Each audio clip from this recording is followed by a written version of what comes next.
Welcome to Hola. Welcome to Hola y Aloha. We're the voice for the Hispanic Chamber of Commerce here in Hawaii. My name is Barbara Salazar de Lucca, president and co-founder of the Hispanic Chamber of Commerce Hawaii. Hi, I'm Marysol, the vice president of the Hispanic Chamber of Commerce here in Hawaii. We are a resource here in the Latino business community.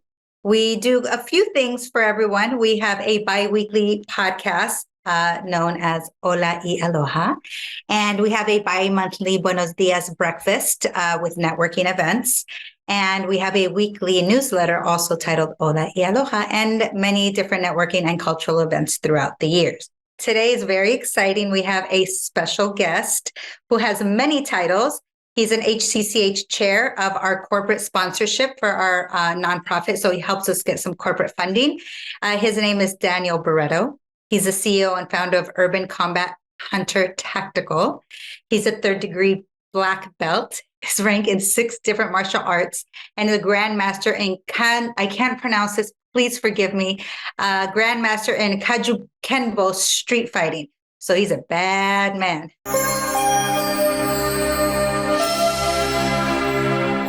Aloha, Dan. Thank you. Welcome to our show. Aloha. Thank you for having me. You're welcome. Why don't you tell our audience about yourself and how we connected, and we can move on from there. Sure. On my martial arts side, I've been doing martial arts for 50 some odd years. Started with American wrestling and just moved on to all sorts of different martial arts where violence is obviously a topic. And so I started studying violence itself as a science probably 30 or 35 years ago. I spent some time in the Middle East as a contractor out there. So I've seen plenty of violence from different parts of the world, right, if you will. Mm-hmm. So I decided to turn that into a business because what we're going through today as a country is pretty daunting. And people are frightened. So I thought I have a skill set that I could, help people stay safe. So, right. And thank you for reaching out to the Hispanic Chamber of Commerce Hawaii, since you were a member of the Hispanic Chamber in Texas, correct?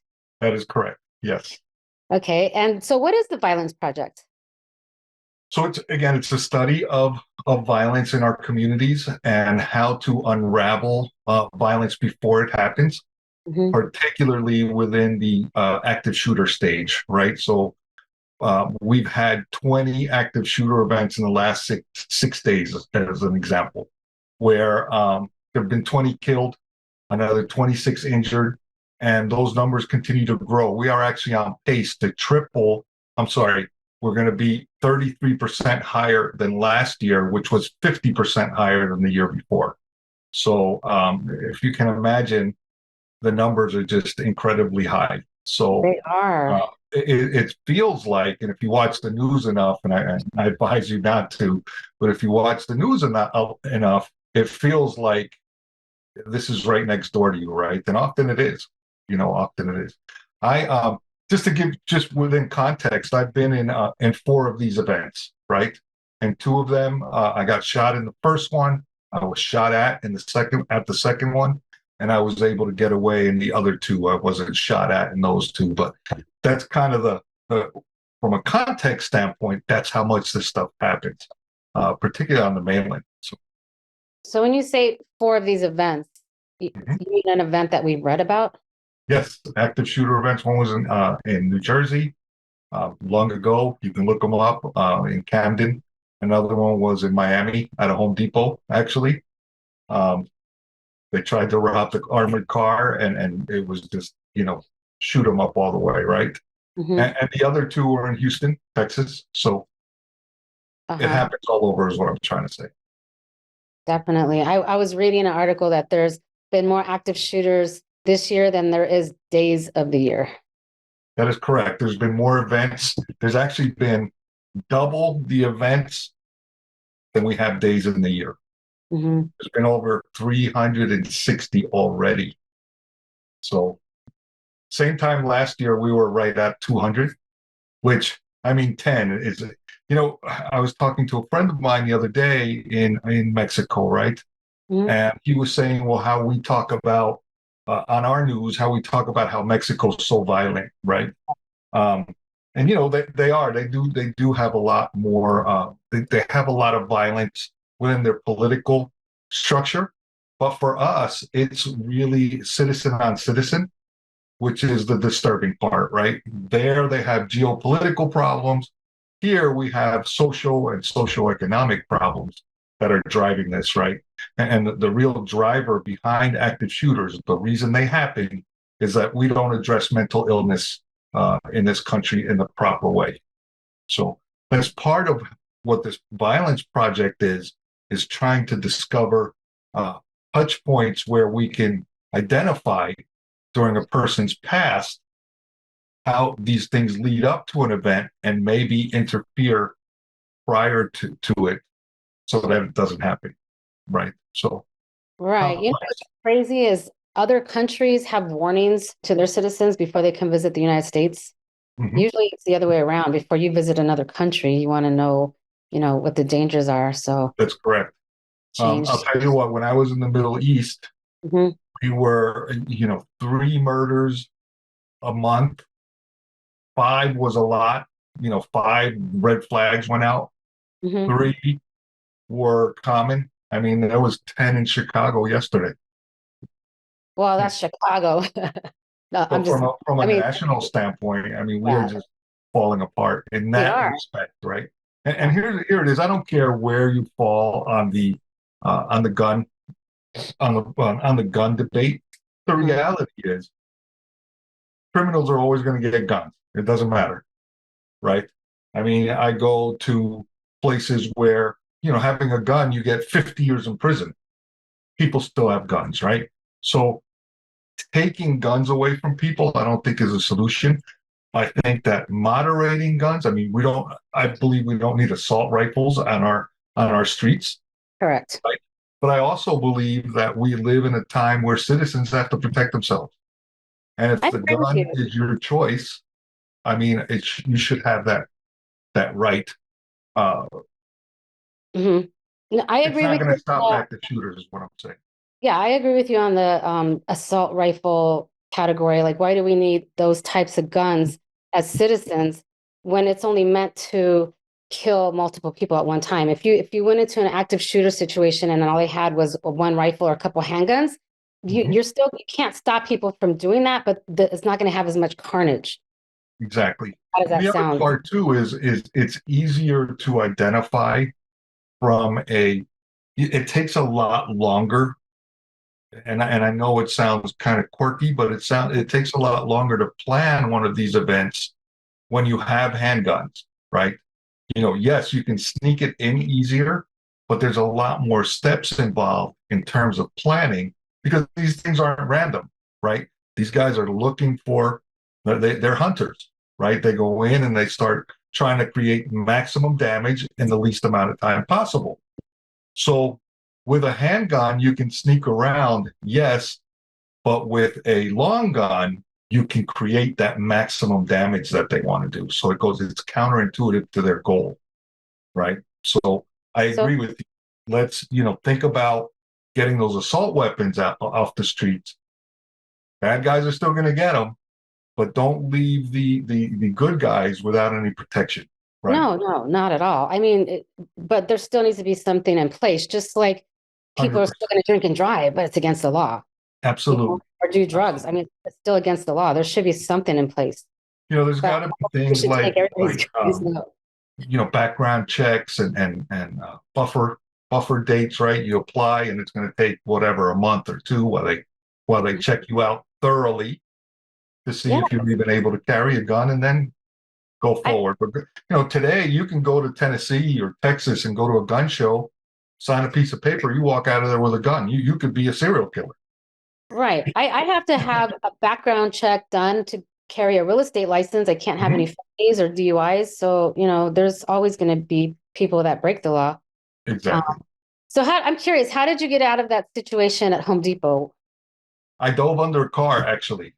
So the armored car drove up, and as like everyone else, I'm kind of like up in the clouds thinking about the wall I had to build, right?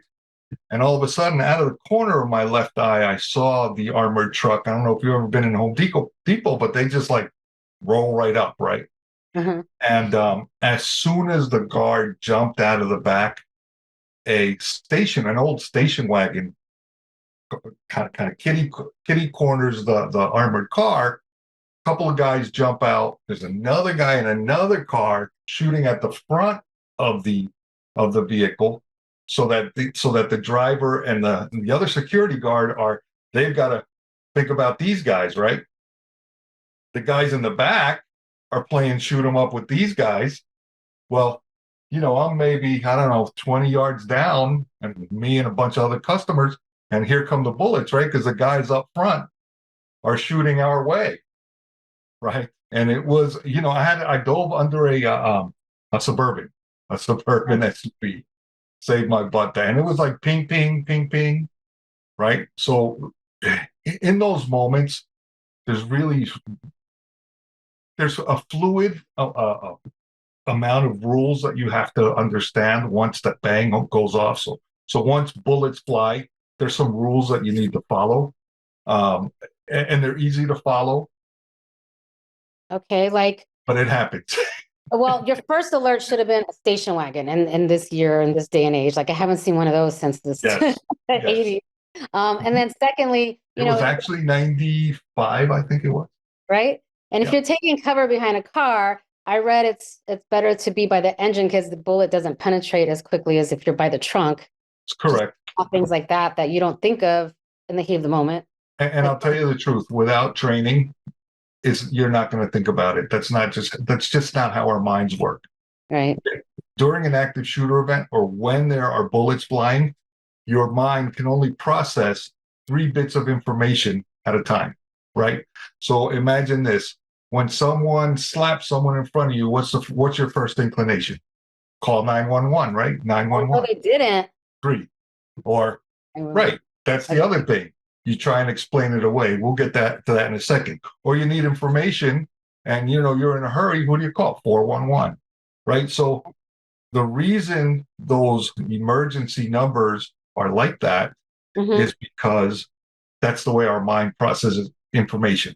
So when you hear bullets flying, you're not going to say, oh, well, let me go ahead and jump behind the engine because that's the safest place to be.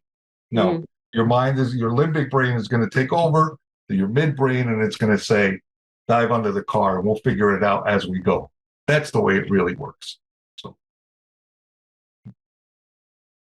So we talked about, national, what's going on across the country. How about gun violence here in Hawaii? I feel like the numbers are getting higher. I see a lot more on the news. They are. They're up 137% from last year. And if you think about it, we have actually been climbing at that same rate, about 160% a year over year, pre-COVID. I mean, I'm not comparing these numbers to 2018. When we were in lockdown, the numbers actually doubled for violent events, gun crimes, and actually people getting shot here in Hawaii. I'll give you something that should scare you. We have 1.6 million illegal guns in Hawaii. You guys are real estate agents. How many people are in Hawaii? 1.4 something million. One for every person in Hawaii. Correct. Yeah. And people say, well, it's hard to get guns in Hawaii. Nope. All you got to do is call 4 different companies on the internet, get 4 different parts, put it together. When you're here, you got a pistol. So, I'm not surprised. I mean, isn't there more guns than there is in the population in general? In general, but Hawaii typically has been on the back end of gun violence. But now we're near the middle now and climbing, right? And a lot of that has to do because of the socioeconomic pressures that are current. Hawaii is a tough place to live in the best of times, and now with inflation and COVID, unemployment, those types of things, there's going to be a lot more of that. So as citizens, we have a choice, right? And our choice could be do nothing and let the police handle it, right? And quite honestly, that's not the best thing to do. I think you need to become your own bodyguard. It doesn't mean go out there and shoot everybody. I'm not even telling you to carry a gun. What I'm telling you is start becoming aware of your surroundings so that you can identify these kind of things before they even happen so you can get out of there, right? And there's a lot of different ways we can do that. So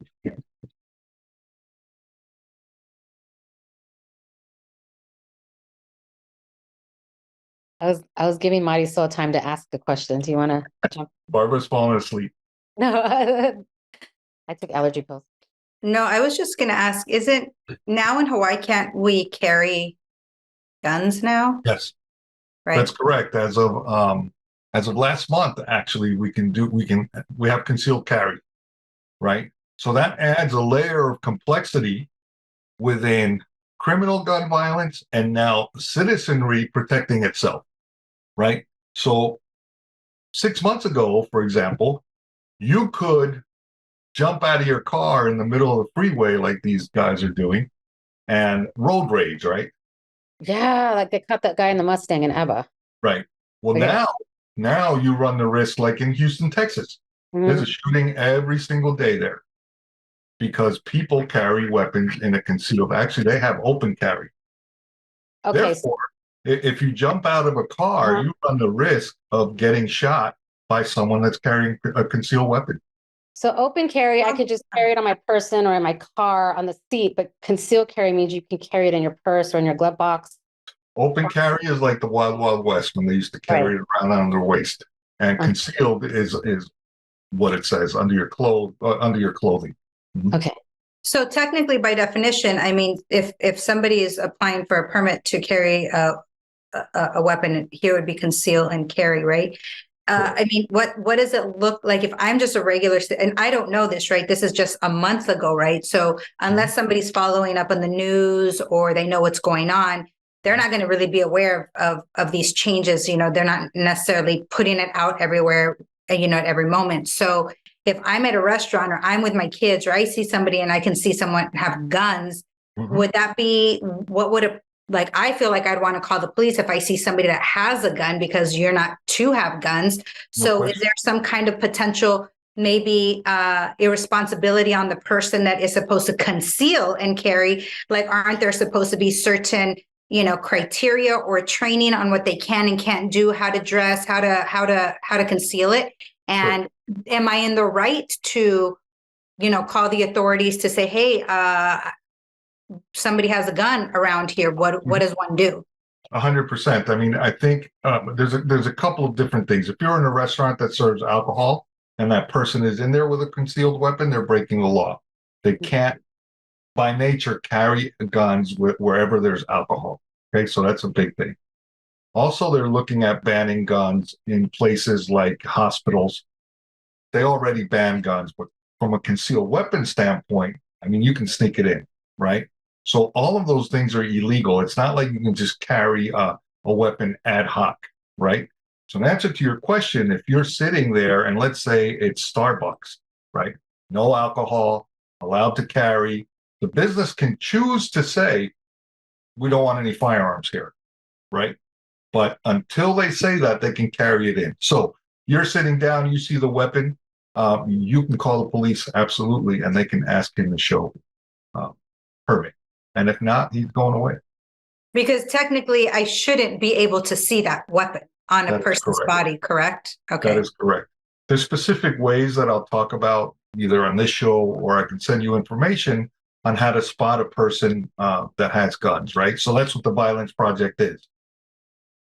Getting around this concealment by criminals and these behaviors to understand, hey, let's figure it out before he even does it, because we all go through these cues, and also understand that when there's a weapon involved, whether it's a gun, a knife, you know, a hand, whatever it is, your mannerisms and the way your body moves is completely different. So our brains pick up on that, and you know, it's really easy to identify. Unless you're a super James Bond kind of guy, a few of those, right? So how do we as citizens pick up on those cues and detect violence before it happens? Sure. So I advise you guys to take a body language class, whether it's mine or whether it's someone else, because body language is 82% of communication. You're telling people about yourself, what your intentions are, and what you're trying to do all day long, right? Without you even knowing. By the way you dress, by the way you sit, by the way you speak, not your words, but inflections, right? By the way you hold your head, by proximity to another person.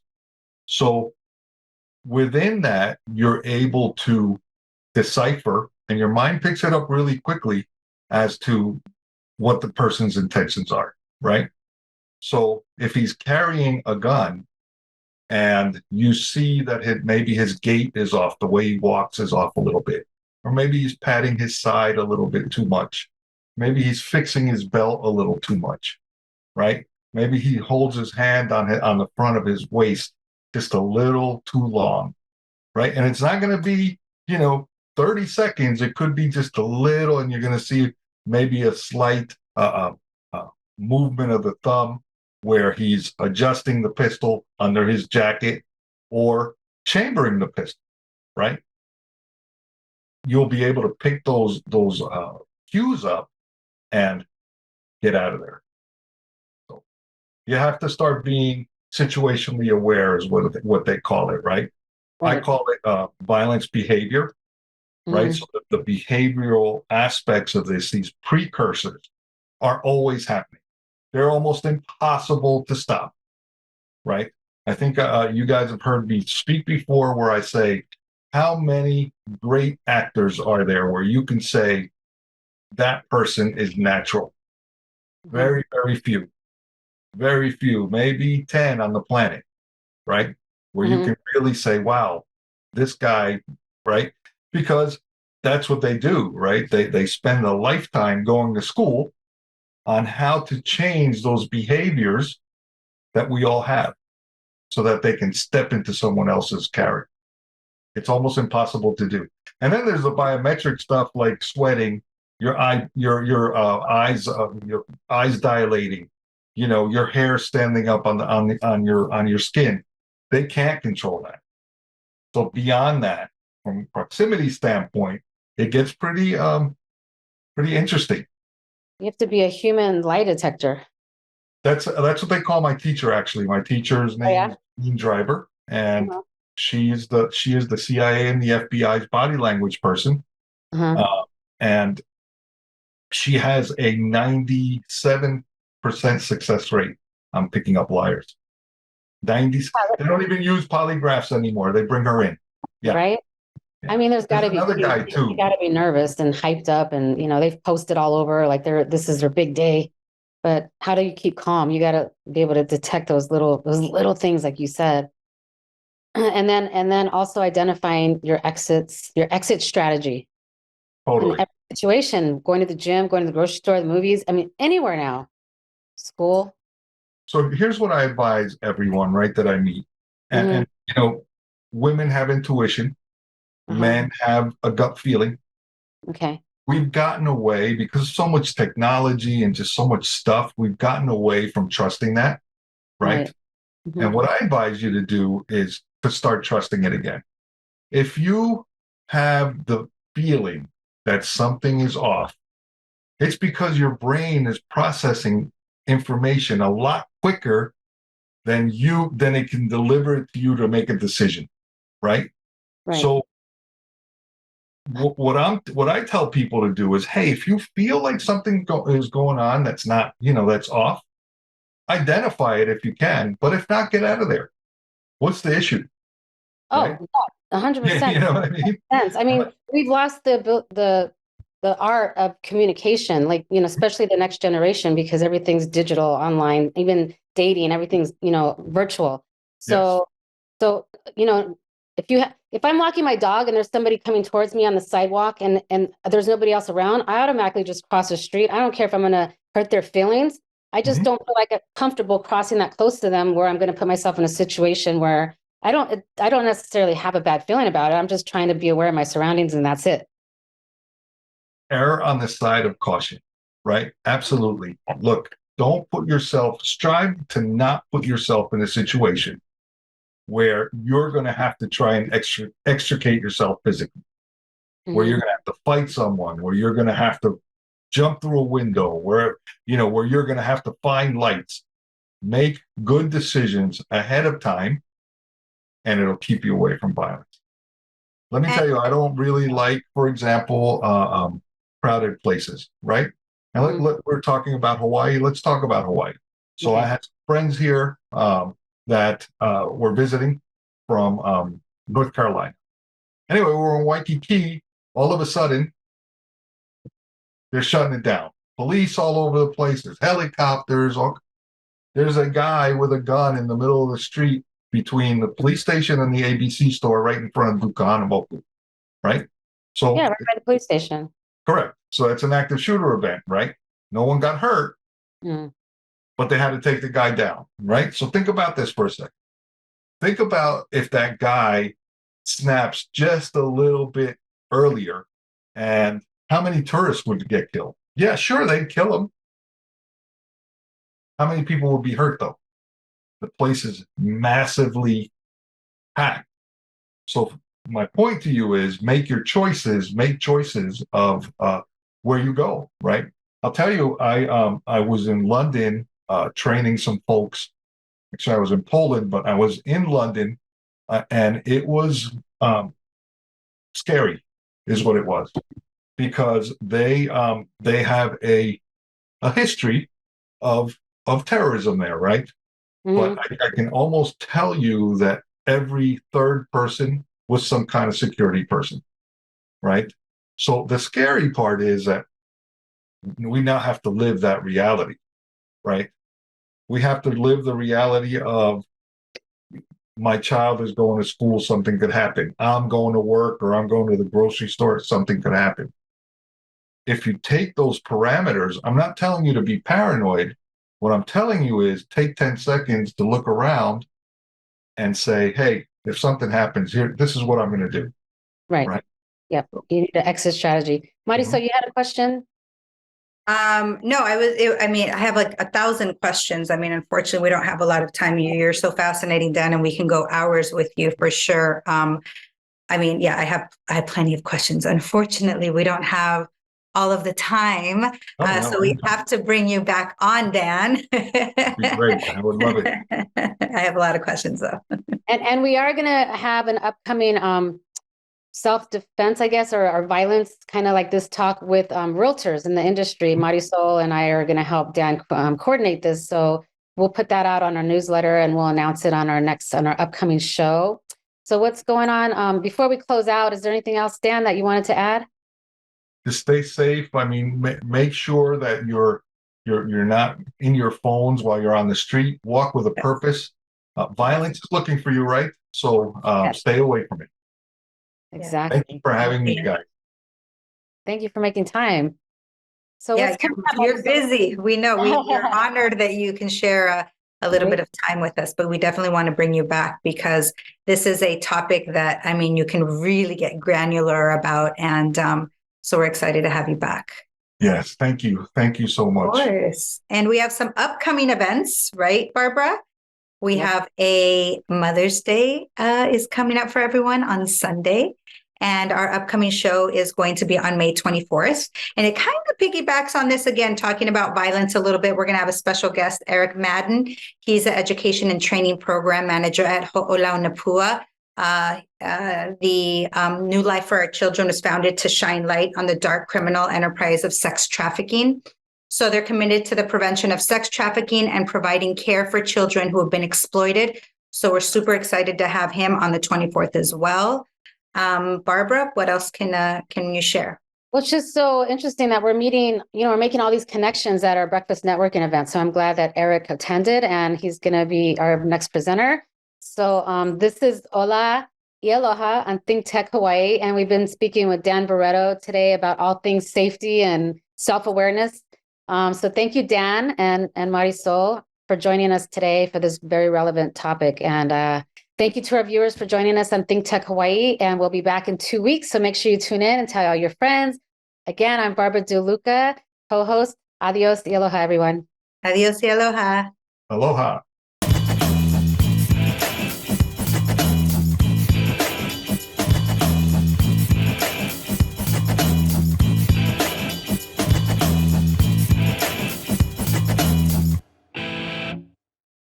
Thank you so much for watching ThinkTech Hawaii. If you like what we do, please like us and click the subscribe button on YouTube and the follow button on Vimeo. You can also follow us on Facebook, Instagram, and LinkedIn, and donate to us at thinktechhawaii.com. Mahalo.